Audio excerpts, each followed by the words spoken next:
Hey, hey, hey. Time for another Out of This World story from our space.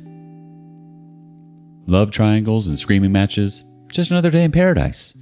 Today on our space, let's see who comes out unscathed and who's left picking up the pieces. Up first, to participate or not to participate, that is the question. Am I the a-hole for refusing a threesome with my girlfriend's best friend?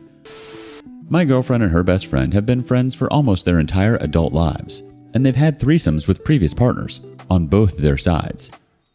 Now, I didn't know this until recently, as my girlfriend mentioned this like a week or so before she asked me to, if I wanted. Now, this may be where I messed up, but my immediate answer was, F no, I'm never doing that. I'm very monogamous, and I'll be honest, the idea of being shared or sharing simply grosses me out. I don't think it's morally wrong or anything, but it's just not for me. Apparently, my girlfriend told her best friend, and now the best friend is offended. My girlfriend says I should apologize to her, but I don't think I did anything wrong here. Maybe I could have used better words, but it's not like the best friend heard me. There's no consensus spot on Am I the A-hole, but top comments were not the a-hole. Update post, March 11th, 2024. 2 days later. Hello everyone. I figured I should post an update after all the advice you all gave me. So to start off, I had a talk with my girlfriend and cleared some things up. I told her I wasn't sorry for my decision or my reaction, but I told her it had nothing to do with her friend. I told her it didn't matter whom she suggested, it would have been a no. Something I didn't think about that you all mentioned is what would happen if her friend asked for a threesome with her boyfriend. The friend is single right now, so it's not a current issue. I asked my girlfriend what would happen if her friend asked though. She said she thought it'd be cool as the previous boyfriends were, but after seeing my reaction, she knows I wouldn't approve. She then asked me why I didn't want a threesome with two women. I told her I don't like the idea of having sex with anyone but her. I asked if she needed to have threesomes to be satisfied. She tried to dodge the question and said, I mean, they're just fun, you know, and it's become a habit by now. I told her it was a yes or no question. She still wouldn't give me a straight answer. I decided that our sexual needs are just too different and broke up with her. I'm sad that out of everything that could cause a breakup, this was it. Me not wanting to have sex with someone other than my girlfriend. Also, to answer some of the comments, no, the friend wasn't ugly. Here's some relevant comments. First up, when telling a story like this, people will want to know what your girlfriend's reaction was when you broke up with her. The OP replied, she was upset and confused. She said that makes no sense for a guy to turn down sex with two girls, and even less sense to break up over it. More from the OP. I'm a demisexual, I think that's the term. I only feel sexually attracted to people I have an emotional connection with. Do you avoid relationships with other women altogether then? No. See, even if I become attracted to another woman, that doesn't mean I'm gonna pursue anything. I mean, non-demis still get attracted to strangers at the bar or something. That doesn't mean they're gonna cheat on their spouse. You're not the a-hole here at all, OP. Who knew the saying no to a threesome could lead to a breakup? But hey, as they say, different strokes for different folks. And if those strokes involve sticking to one partner at a time, then more power to you, OP. Here's to hoping your next relationship comes with a lot less threesomes and a lot more understanding. Kudos to you, OP, for showing us all that sometimes it's better to be alone than to compromise your values. Who needs love when you've got principles, right? What do you think? Was OP right to break up with her girlfriend? Up next, OP grapples with the consequence of infidelity and the fallout of confessing to a failing marriage. I, 38 female, had an affair with my coworker, 44 male. First off, I apologize if I'm doing this wrong. First time poster. I think I did the flare thing right. Anyway, me, 38 female, and my spouse, 42 male, have been married for 10 years. Unfortunately, our sex life hasn't been very good for a while now. I've tried talking to address the lack of affection, but there has been no improvement. This caused a lot of issues. We get along, but I felt unsatisfied and even resentful. Basic affection almost non-existent, and if we do have sex, it's just about him getting off.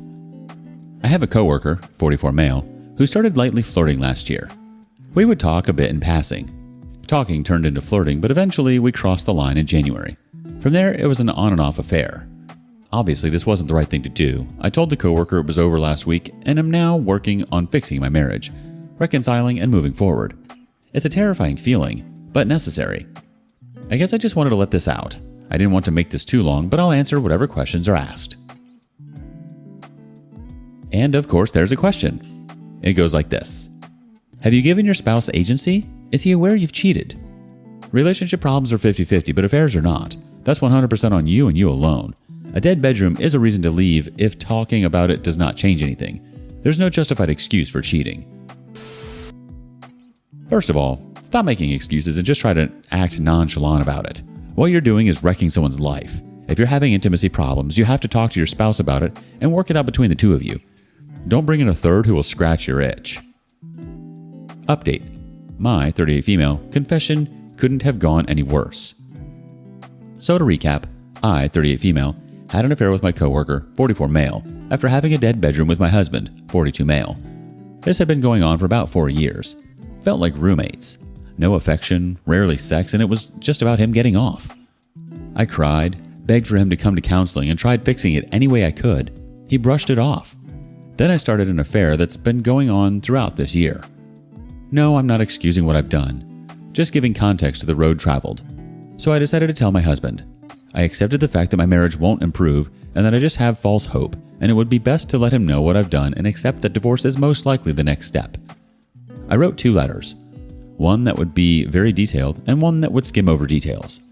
I planned on letting him choose which one he wanted, as suggested by others. This didn't go as planned at all. I told him I needed to talk to him, that it was important. He said okay, in a minute. He was tinkering with his motorcycle. Didn't want to push because I was really nervous. But when he was done, he was in the living room watching TV. I approached and told him we needed to talk. He said, "What do you want? I'm watching TV." I told him it's important. He said, "Can it wait?" I walked off. An hour goes by and I go downstairs and he's gone. I call him and ask him where he was. He said he went to his friend's house. I said, "Why would you just leave when I said we needed to talk?" He said, "Geez, relax, we can talk later." I hung up and started packing. I've been brushed off so many times during our marriage and I'm done with it. Called my best friend who knew everything and had even tried talking to him for me a few times about the neglect I felt. She said if I needed to, I could move in with her. So that was now the plan.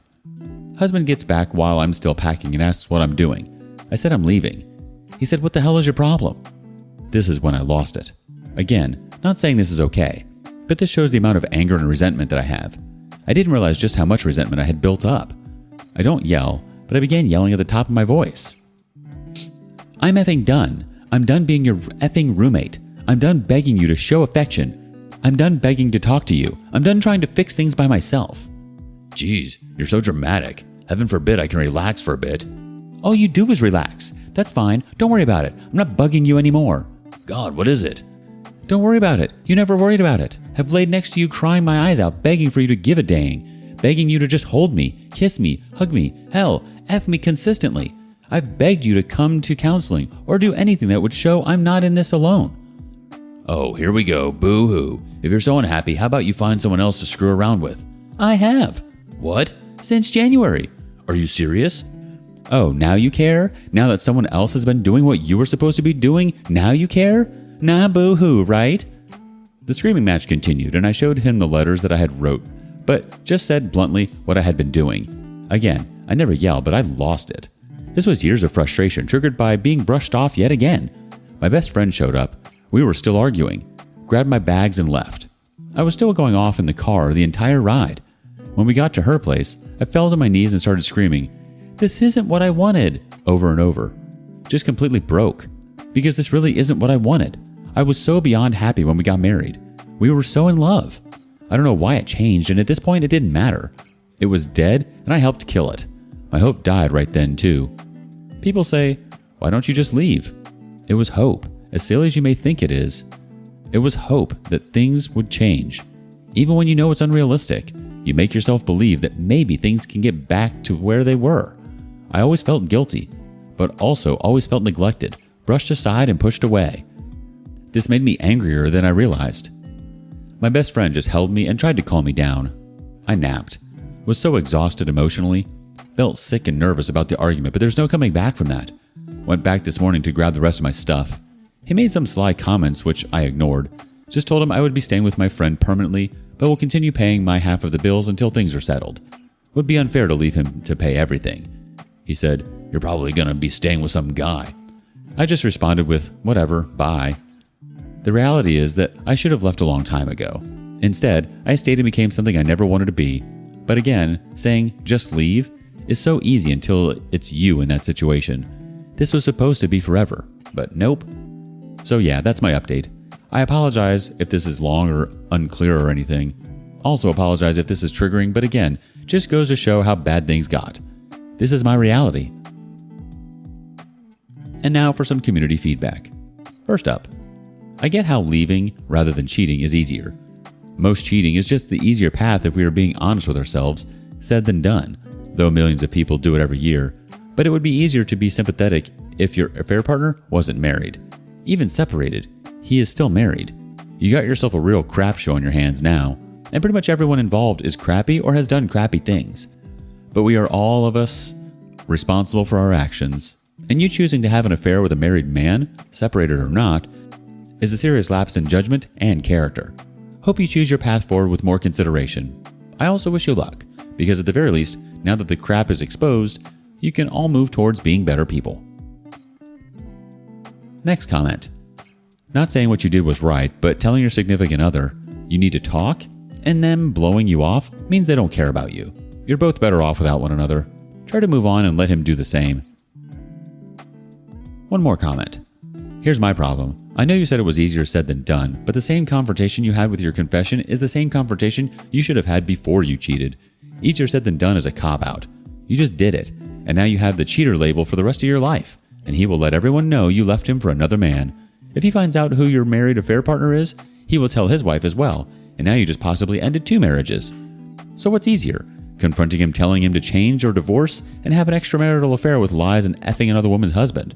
Sorry, I get he was an a-hole, but what did she do to you exactly? The classic blame game. Because clearly the best way to handle a failing marriage is to point fingers and assign fault like it's a game of hot potato.